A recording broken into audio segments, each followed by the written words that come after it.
اس لیے فرمایا کہ منمانی زندگی چھوڑ دے، ربانی زندگی گزار لے۔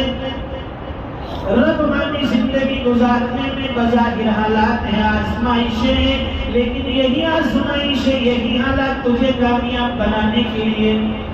حی علی الصلاۃ حی علی الفلاح بار بار روزانہ 5 وقت کی نمازوں سے پہلے منادی پکارتا ہے، اللہ کے بندے آ جا، مسجد کی طرف آ جا، اے اللہ کے بندے آ جا، اللہ کے گھر کی طرف آ جا، اے اللہ کے بندے آ جا، نماز کی طرف آ جا، اے مسلمان سب چھوڑ کر اللہ کے در پر آ جا، اللہ کے در کا بھکاری بن جا، ساری مشکلیں یہیں سے حل ہوگی، سارے حالات یہیں سے دور ہوں گے، کامیابی اسی اللہ کے در سے ملے گی، کامیابی اسی نماز سے ملے گی، کامیابی اللہ کے سامنے جھکنے سے ملے گی، کامیابی اللہ سے مانگنے سے ملے گی۔